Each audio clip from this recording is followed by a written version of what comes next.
Hey, welcome back to day 11 of the 51 Hudson build here at Rust Order Garage.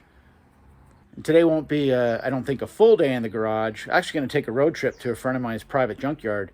It's got nothing but old stuff, 1930s up stuff sitting around. I want to see if I can find a set of 15-inch steel GM rims for this thing. Still not sure if I'm going to run like Steelies on it for wheels, painted red. Got to be red, car's blue, right?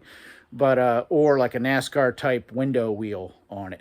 Haven't decided yet, but I want to see if he's got some 15s there. Maybe I'll pick up a set and we'll throw them in, and if I'm allowed to, I'll take some video of the place and show you what it looks like. So today I'm going to show you a couple things. How to basically narrow your own drive shaft, shorten your own drive shaft, and make sure it's straight. Can you do your own drive shaft work at home? Absolutely. Do you need to send it out to a shop and get a custom drive shaft? No. I've done this many times. We're talking highway speeds, 80 miles an hour, up to 410 gears, no vibrations, good. Let me show you how I do it. Okay, so when I left off yesterday, I had the drive shaft, the front half shortened up. The rear half, I still have to put a conversion joint in it, but I just have it stuck in the axle for now so I can turn the drive shaft.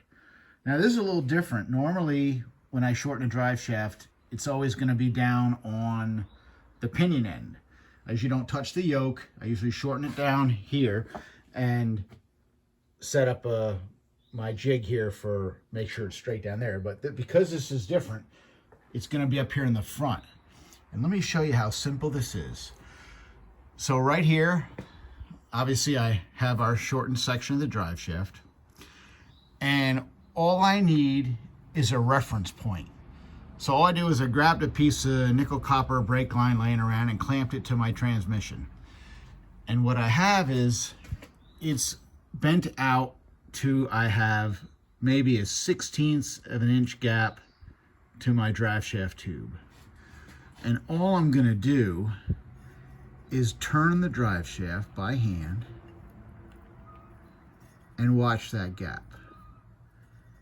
Now I have it pretty good right now, so there's nothing really obvious.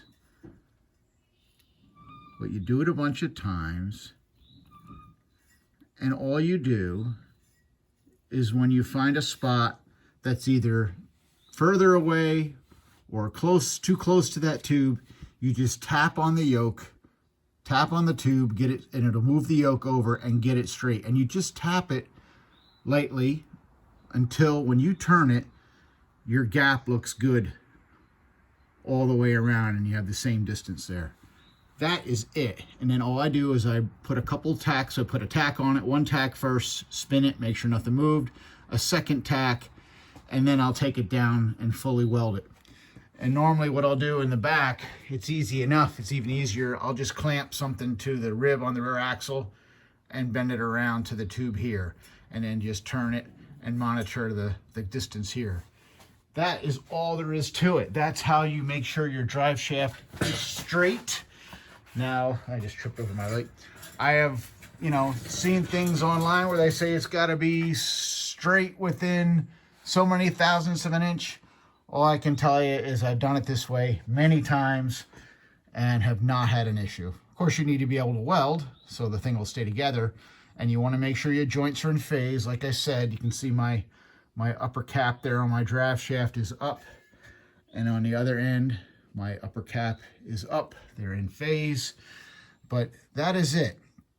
You don't need to send out a drive shaft to be built, in my opinion. As far as balancing goes, normally the drive shafts I found, if they have any weights on them, I don't touch the weights. And if I can, I shorten it up and leave those weights in place. And I have not had any issues with balancing, nothing. And I've seen people do it. I haven't had to yet, but if you did have an issue, say you had to cut off a weight, you could try removing it and just sliding it forward, but in the same position that it was in.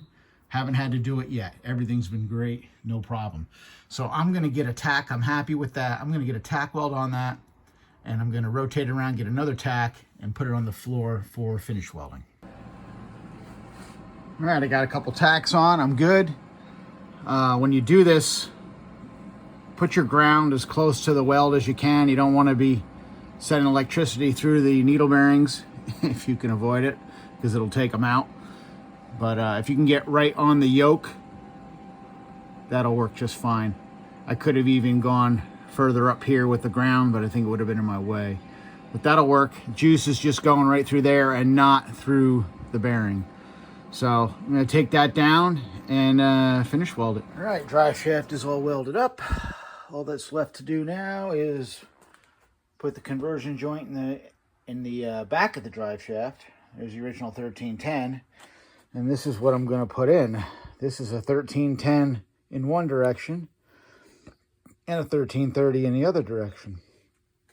And I need that for the S10 rear, because that's a 1330 that way, and the 1310 don't make it. And these conversion joints are great. They help out in a lot of situations where I'm making crazy stuff. So, and you can see this will take either inside or outside snap rings. You have the grooves machined in the caps. I'm going to need that because this yoke takes inside snap rings. There's no register in the yoke there to keep the U-joint from moving side to side. So you have to put those inside snap rings in to take care of that. All right, so we get this installed in the drive shaft, and I think we'll be ready to put this thing in for good. And there we go. Homemade drive shaft, back to factory. Installed, ready to go. All I got to do is I am going to have to come back and deal with this pinion angle. And so once I get the car on the ground, I'll see what the ride height looks like. Because if the ride height is good, I'll just make some shims to angle the housing. If the ride height is too high in the back, I'll make lowering blocks with an angle in them to make up for that angle. But that'll be after the car's on the ground, and go from there. I think the next thing I'm going to do is take this gas tank out. I was going to take it out before, but the car without any weight in the back, I was afraid of it actually tipping on the hoist. So I want to get the rear axle installed to get some weight back on the rear of the car. So next to be the gas tank comes out, and start talking about that stuff. Well, we are at my buddy's junkyard, buried back in the woods, and I just found this 66 Impala. Gonna see if can get the rear axle out of this for the 47 Cadillac, which will be in a future video. I'll see if I can video once we get out of the weeds here. This is just one little corner. He's been clearing out stuff, so making space. Oh, we got the axle. The whole car broke in half. I should have videoed it. It was pretty insane. He's got the rear half of the frame on the loader.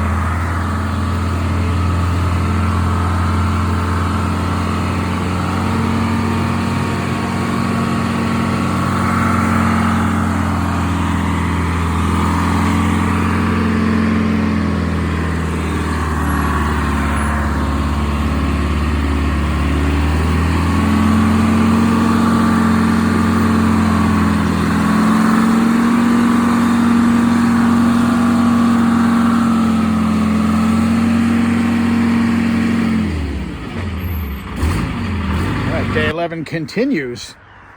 Here's the rear axle I just picked up in sections of the frame. I should have recorded when he was flying this car in the air. It broke into like 3 pieces. It was insane, but I think I was more concerned with just staying the hell out of the way and not getting killed. So it'll work. I don't know what gear is in it. The drums are C's, so I'll have to get new drums and that mess on it. That's no big deal. It's the right width. That's the only reason I picked it up. It's probably a 273 or a 308, but again, this is for the 47 Cadillac, which is a future build. But right now, day 11 continues on the Hudson. All right, took the gas tank out, didn't video it. Big deal, couple straps. Nothing really to look at. I mounted up some tires.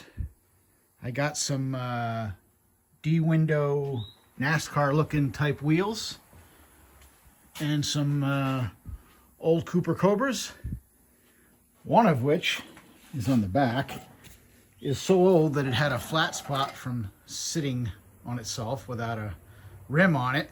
So I put that on the right rear because I figure it's not a posi. That's the one that will burn off to make it round again, because it was a pretty good bump in it. We'll see what happens when the car goes down the road. And then one last thing for today. Sometimes to go forward, you have to go backwards. I let the car down and the engine angle was not what I thought it was. So somehow something shifted, something changed, but I've got to make an adjustment with my transmission crossmember. You see that gap? That's how high I want my crossmember really. So I'm going to cut this tab off, bolt it up to the transmission mount, and re-weld it. And then I should be where I was supposed to be, because I got the car down and the engine was not where I had it originally.